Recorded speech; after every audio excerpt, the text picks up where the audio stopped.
Welcome to the Ordinary Doula Podcast with Angie Rozier, hosted by Birth Learning, where we help prepare folks for labor and birth with expertise coming from 20 years of experience in a busy doula practice, helping thousands of people prepare for labor, providing essential knowledge and tools for positive and empowering birth experiences.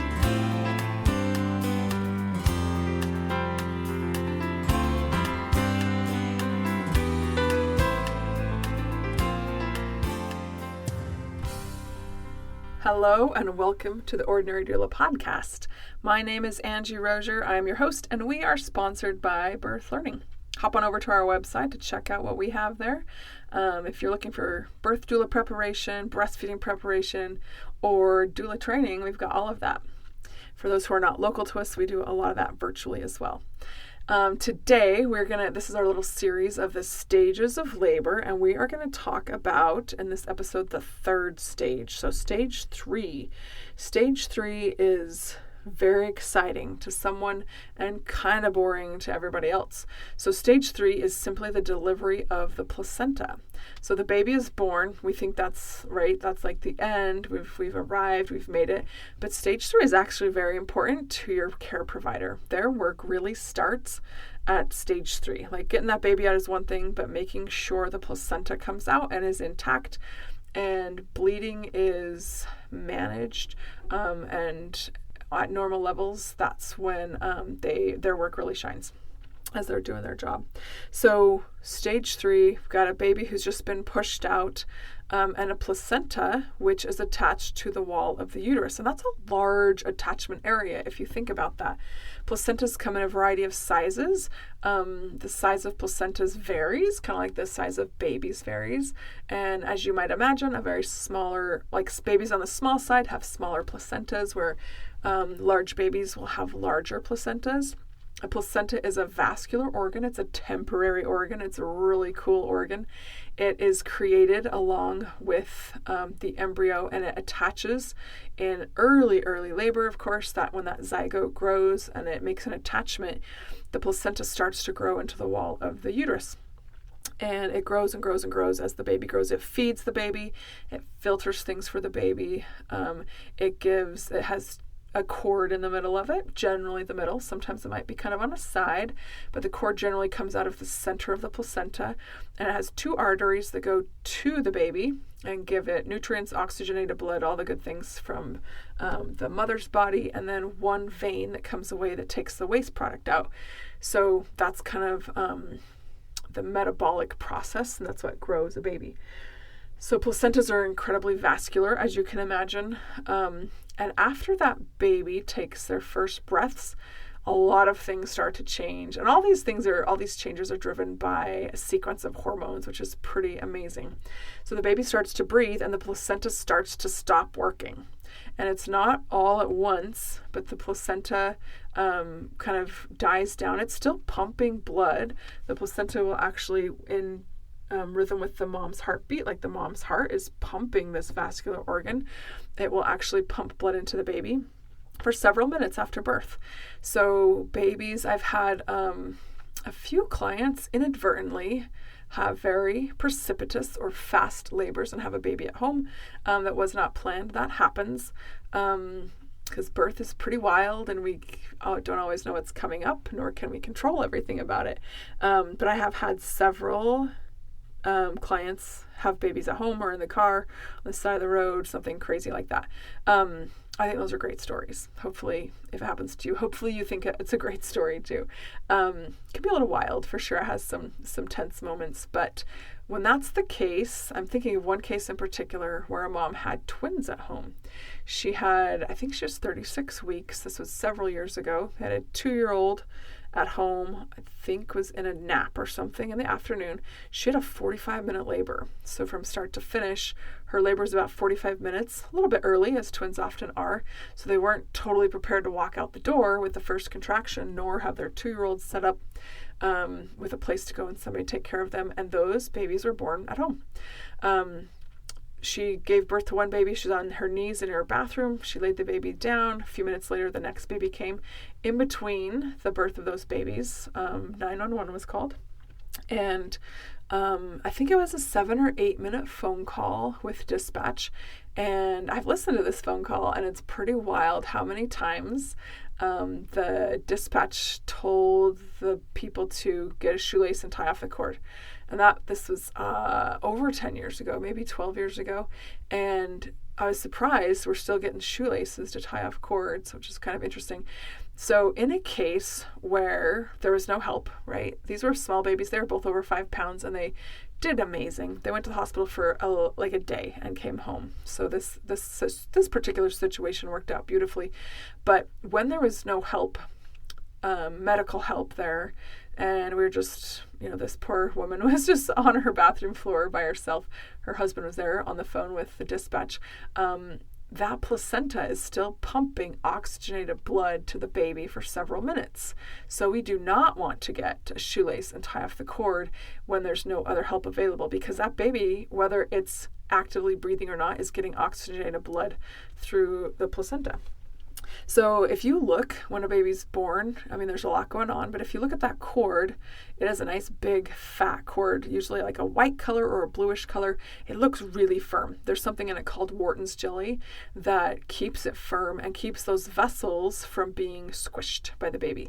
They are in water, so they're kind of in a buoyant environment in the amniotic fluid, but babies can roll, and some babies will hold their cord, but that Wharton's jelly makes it so that the vessels are protected from any kind of compression, and that Wharton's jelly drains out of the umbilical cord pretty quickly after birth. So take a look, if you think about it, look at that cord when the baby's born, and then look at that cord a few minutes later.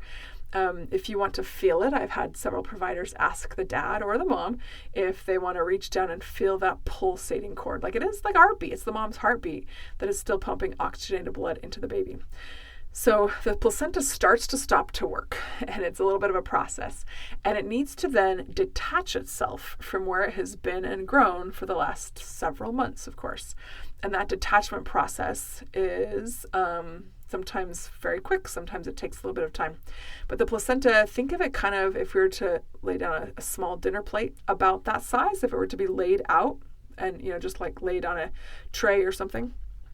And so that starts to peel off the wall of the uterus, and it's very vascular, as you can imagine. So beneath it is an open vascularness, which we could call a wound. That's where bleeding is going to happen. And this uterus, which is the muscle, and it was just barely baby-sized, it's going to have to come down to be grapefruit-sized. And it's going to take that wound or that open place where the placenta was with it. So as the as the uterus clamps down and continues to contract and make that bring that wound base smaller, that's exactly what your provider is checking on. So they have many different ways to assess bleeding and the firmness of the uterus, how the uterus is responding at that point. So second stage, you might not be paying a lot of attention to, but I guarantee you your provider is. They're watching bleeding. They're also going to assess for any tissue damage, any tissue separation or tearing of the perineum that might need repair. And we can also get some tissue damage in other areas, sometimes by the urethra, sometimes around the clitoris, sometimes going down the vaginal canal. They call sulcus tears. And sometimes, based on the position of the baby or the size of the baby or the position of the mom, or if the baby had a hand on its face, we might get some tissue repair that needs to be done. So kind of when that baby's born, you're like, awesome, everything is done. No, your provider's work has just begun, kind of. As they're assessing and making sure that everything's okay. So this postpartum period, this immediate postpartum period, I want you to realize it requires some of your attention as well, because a lot of people, you have to cope through this. So many people, even if I've prepared them well, are surprised by the difficultiness of the difficultness of this period. So that psychologically, it's a huge shift. Like, you are done. You set out what you meant to do, however you did it. The baby's here, goal is met, and there's still work to do. So that can be daunting sometimes. Like, wait, I thought I was done. And it can be pretty uncomfortable as the uterus clamps down and tries to expel the placenta. That placenta may come quickly. It may come in a few minutes. It may take several minutes. It may take up to 20 or 30 minutes. But your provider will start getting nervous and being very cautious about it, as it takes a little bit more time. I have seen people need to go into the OR for removal of the placenta, or have what we call manual sweep, where they go in and make sure or kind of help it detach in time. And again, this is your providers. Hopefully they're well trained in this, but this is kind of at their discretion, and hopefully they go about it in a gentle manner. But it's important. We need that whole placenta to come out, because if it doesn't, you could have hemorrhaging down the road. Also, when that placenta comes off the wall of the uterus, a hormonal response happens that tells the body to make milk. Like, all right, we have just grown a baby. We are done with this organ, and we're going to shift to milk making. So sometimes retained placenta, which isn't very common. I mean, it happens, but of course we don't want it to happen, can inhibit milk production. So there's lots of reasons that we need that whole placenta to come out. Now, after it comes out, they will assess it. They'll kind of make sure that it's all there. They can check and see that it looks whole and it looks complete. They're going to see how it looks. Some of them will look aged. Some of them look like what we call calcified. It'll kind of look like rock candy that's on the placenta, and if you feel it, it feels hard. Usually placenta should be pretty shiny, dark purplish red color. And one side of it, of course, is membranes. The membranes are so thin. If your provider pulls them up, you can see right through them. They're very, very thin. So like light can go through them, but you won't see the membranes unless somebody raises them up. They'll assess the cord, make sure it has those 3 vessels. Some have 2, and they're going to kind of watch those babies if they have a 2-vessel cord. Sometimes that's diagnosed before delivery. Sometimes it's not diagnosed until we see a cord. They'll see where the cord is inserted. Sometimes they'll get cord blood out of that. They may need to run what's called cord gases. If baby was kind of showing signs of struggle at the end, they may call labs called cord blood gases. So there's a lot that your team is doing at this point that you might not be aware of because you're so focused on your baby, which is as it should be. But know that a lot of good work is going on behind the scenes wherever you have your baby. This is a very cautionary time for your provider. It's not all done yet. They're going to be making sure that things are fine. Kind of a funny side note, a lot of providers, if they were to hear this today, would just cringe, super cringe about this.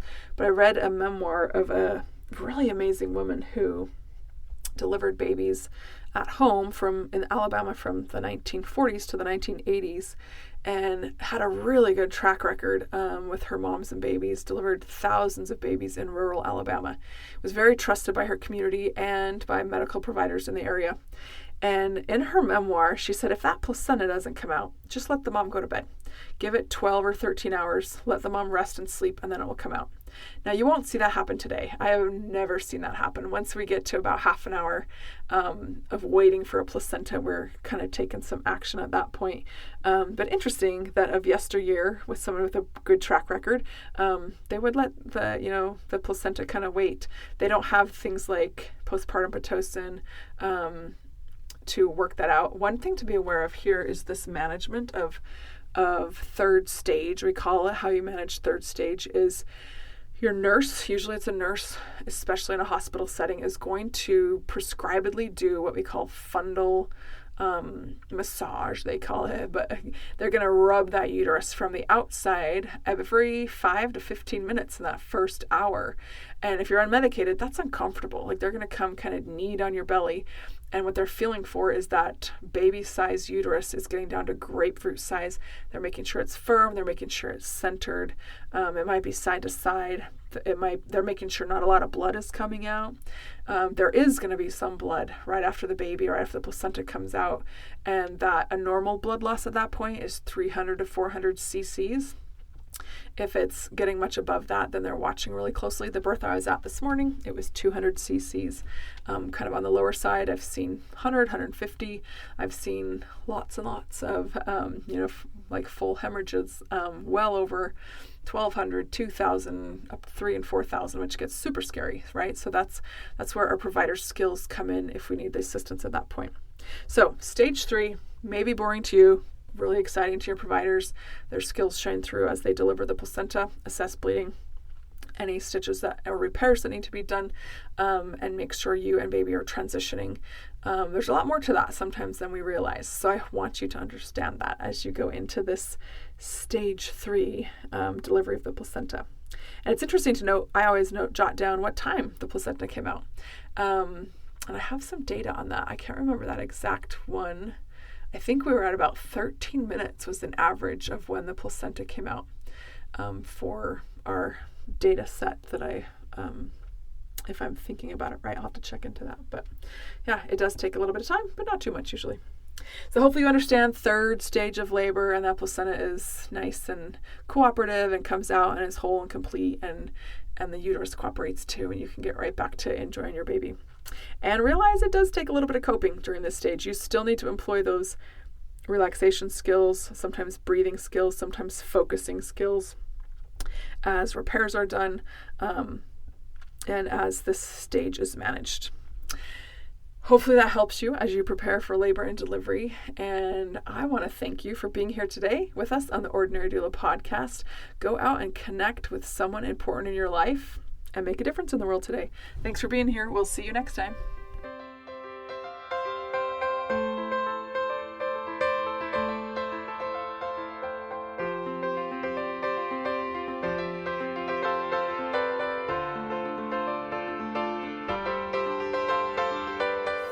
Thank you for listening to the Ordinary Doula Podcast with Angie Rozier, hosted by Birth Learning. Episode credits will be in the show notes.